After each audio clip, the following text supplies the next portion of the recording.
Hello, hello, my friends. It is Monday, October the 13th, and we're going to talk about actively being apathetic. Alrighty, my darlings, my lovelies, my friends, we're going to talk about why being actively apathetic is no longer an option, okay? It's just like complying in advance. It's just like, what do we say, that the silence is compliance, inaction is compliance, don't comply in advance, etc., etc.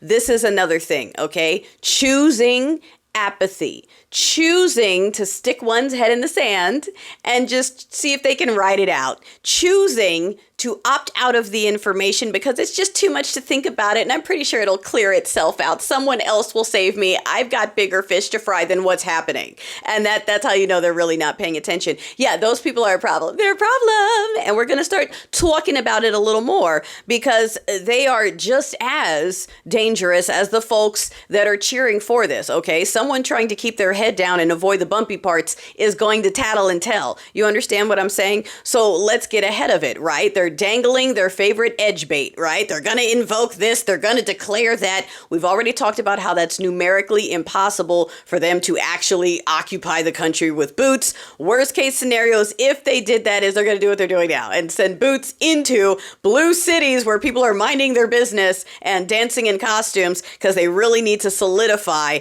this narrative that they're the strong, tough guys. And that's them. Throughout history, that is them. Making messes, knocking over the glass of milk, throwing a newspaper over it. What was that movie, Big Daddy or whatever, with Adam Sandler, where they just kept putting newspaper over all the messes, didn't even wipe it up? That's them, okay? The military was going without pay. Theater. These people, listen to me, everything they say, every accusation is a confession. So while the Democrats who, listen to me, I'm not a fan of them either because they're like sidelining, they're not doing enough, they haven't done enough, they're writing this so that they can move further right when this is done, and we're calling them out too. So this is not a pro, we love them, okay? However, we are watching one team, while they hold all the power, blame these people over there who have nothing to fucking do with it.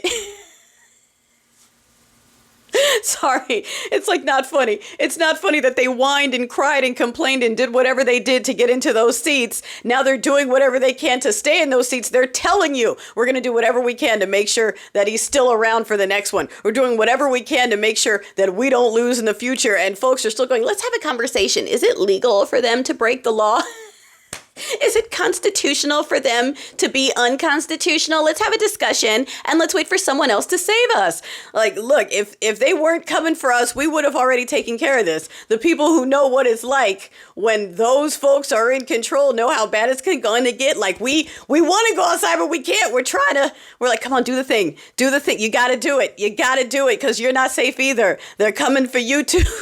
It's not funny. It's not funny. They are now at the point where not only are they trying to keep you scared, right, and keep you actively apathetic and keep you from wanting to pay attention to what's going on and only getting bits and pieces, right? We have to keep reminding people that faux is not real news. Like literally, they don't even have the license for it. They're literally an entertainment network that no one even questions it. Everyone just accepts it. They're straight up lying. They're putting up AI photos. They're putting up AI videos. They have janitors wearing masks and pretending to be Mexicans or Antifa, depending on the day. Look, did you see their merch? They have anti-Antifa t-shirts because they don't know. They don't know. They don't care. They just want to buy something with a flag on it and run outside and go, "Rawr! It's legal for me to be violent now. But it's you guys that are violent because you called me as easy. You called me as easy, so now I got to hit you with my truck because you're violently calling me names." Okay?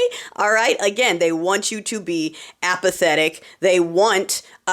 in addition, they're always looking for someone else to blame for their own actions while also trying to scare as many people as possible into doing nothing and just shutting it off. And darling, it is our jobs to wake and shake and bake those ones and alert them because, yeah, that's part of the problem. That is a privilege that no one can afford right now. This is importante. This is everyone's life. This is not going to fix itself in a couple of years. They're telling you you're not going to even have an opportunity in a couple of years. They're telling you. They are telling you. They're setting it up right now in your face and you're still going, I don't know. I think the criminals are going to let us have this one. I think the criminals are going to be fair. I think the criminals are going to be fair. They're going to do us a solid. And, you know, if they lose, they're going to take it. They're going to take the L. I'm sorry, the dude who's over there saying that the FBI started the 6th situation, even though he was actively sitting in the chair, he's still looking for someone else to blame when it was entirely him. Okay. All right. Meanwhile, the folks that are, again, choosing apathy and looking for someone else to blame, right? I don't know why my groceries are so high. I'm not going to pay attention to what anyone is saying or any of the proclamations or any of what they're doing, but I am going to make a video complaining about how high my groceries are, and whose fault is that? Whose fault is it that all these bad things are happening? Okay, all right, that's who y'all have running the things. Okay, anyway, so yes, while they're sitting up here, prices for everything going up, subscriptions going up, food going up, everything's going up. You've got corporations buying the houses, all the boomers selling to get their $1 million and take off, selling it to a corporation, screwing us over for the future some more. You've got the farms that are being bought up by the corporations. Yes, J.D. Vance is involved with that as well, involved with one of the companies doing that. Speaking of him, you saw that Teal has said part of his thing with this whole obsession with the Antichrist is he is afraid of losing his money.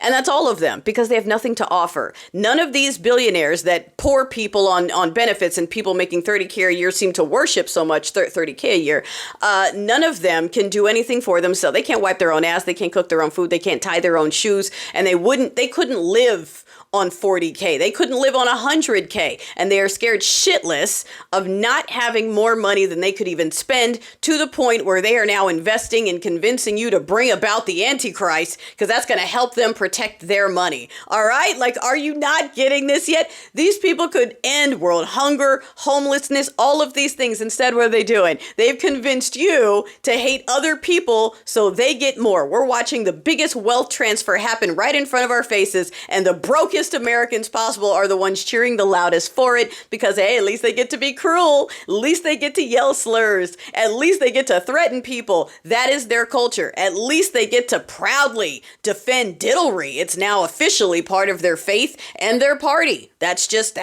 how it is now. Hey, we have to accept that they're Yahtzees and they're proud of it, and they don't think you should say it in a bad way because there's nothing wrong with it. Okay, it's just their faith and feelings and beliefs and politics, because they've downgraded everything evil to just faith and politics so that they don't have to be accountable for it. Okay, like that. This is them.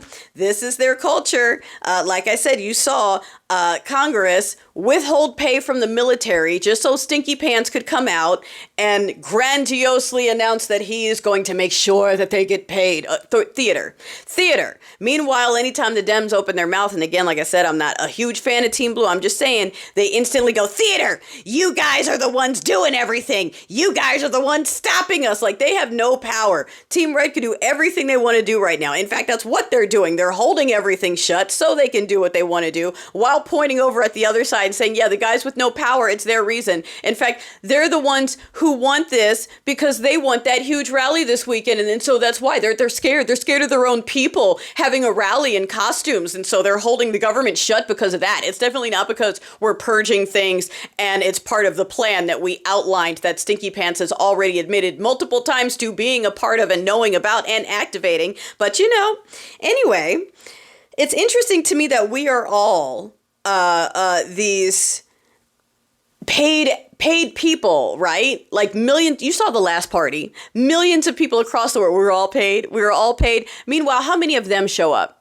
Okay, you keep seeing them show up to counter, and how many is it? 1, 2, 3, 4, or 5, right? They end up running away scared. They end up going to the Blue Bacon going, protect us. People are chanting at us just because we're here to harass them. Okay, they are outnumbered. When you see it going, oh, there's a march of you-know-what boys. It's 50 dudes. Oh, they put a sign on the bridge. It's 6 dudes on the bridge. Like, all their support is made up. It's bots on the subscriber-only card pull. We said if you're able to travel right now, pay attention to what's going on in the other world. And if you can't, reach out to people in other countries, and it will give you a little hope as you realize that, no, it's not over. Humanity isn't over. Empathy isn't over. We're in a bubble that wants you to believe that, so that you think there's no escape and you just stick your head in the sand and let them do what they're doing. And what we're here to tell you, darling, is remember to listen to the canaries in the mine, and remember what happened in all those other countries when the ants got together and realized they can swarm the grasshoppers pretty effing quickly.